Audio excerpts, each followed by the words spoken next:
I know that there's a couple of you wanting to know about Stetson Bennett. We'll get to Stetson Bennett, the young man who made a really bad mistake. And I don't know how many of you have ever had anything when you were younger, public intoxication or not. There's no excuse for it.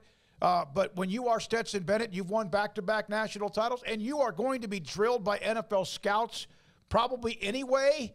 And then that's Baker Mayfield dealt with that, remember? Mm-hmm. And by the way, there was a surfacing video that someone put out, and of course 15 million people liked it, that they thought it was Stetson Bennett. It was when Baker Mayfield got charged down by a couple of police officers. Yeah, certainly. Are we already at that point where people don't remember that? Yeah. We're fooled by a video that's, years old? I mean, it's not that old, is it? It was I guess it's kind of sort of is, but damn, it's not that old. Like 5 years ago. Now I have to Google but it.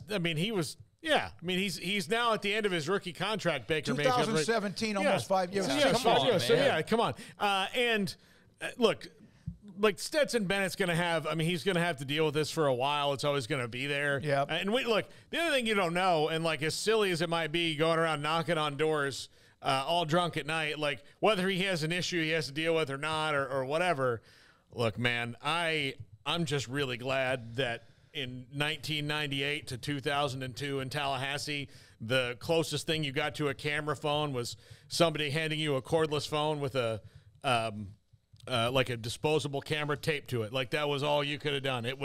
There was some stuff that, again, I don't regret or anything, but if it surfaces while I'm at a job interview, I'd be like, oh, that was kind of weird. I'll tell you this. I'll say it up front. I've been fortunate. I've never been stopped for anything like that as far as a DUI. I've never been arrested for anything like that. But I'll tell you this. I probably should have been on a handful of occasions.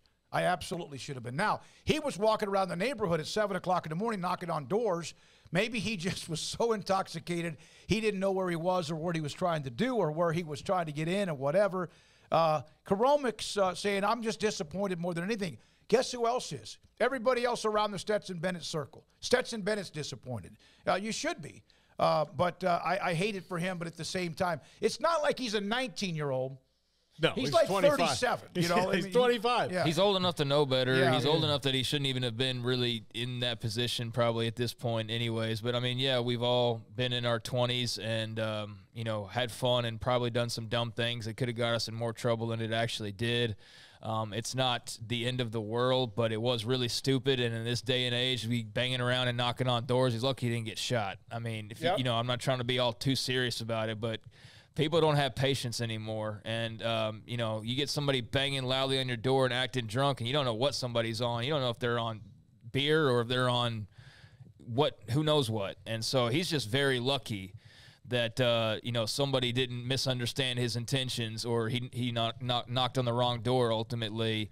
But, yeah, it's a bad look. I bet once he sobered up, however long that took, I bet once it dawned on him what he did, if he's smart, he's probably not picking up any drink for a while. Yeah. That's now something that at least there's repercussions for it. Even if he didn't get in trouble, there are repercussions major trouble. But there are repercussions because now that's going to be something he has to address with every single person that he comes into contact with as far as NFL people go. That's going to be asked in every interview. They're going to ask if he's got a drinking problem, and they're going to get all into it. They're going to background check him and everything galore. So he won't go unpunished totally, but yeah, just a really bad look and just a really surprising story to see that come across. It's just like, where did that come from? But you wouldn't predict a story like that. When I saw the story, I thought, okay, he got arrested for public intoxication. I'm not saying it didn't surprise me because it kind of did, but it didn't surprise me. But when I read that he was walking around the neighborhood knocking on front doors, that was like, okay, that's a little bit beyond just being surprised. This also does come on the heels of he did not show up for the morning after press conference for the coach and the MVP at the national championship game.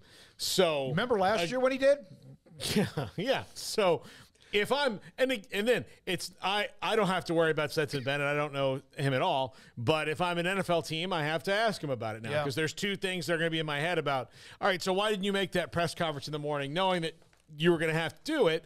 And they know the answer. They know, but they want to hear him. But you know what? That they should have found him wherever he was, and he should be there. No matter if he's hungover, still drunk or whatever. Yeah, because the MVP has to do that, and so then they had to replace him for that. And then what will happen in Dallas? Like, those are the things he's going to have to answer. Austin, why was he in Dallas to begin with? Probably training, I would think. He might have been training. He might have been visiting somebody he knows. I don't know. Might have just been chilling out. A lot of Texas kids go to Georgia. I mean, he could very well have friends from, like, you know, wherever he was in Dallas, that some gated community. I mean, it very well could be some fellow Georgia student. So.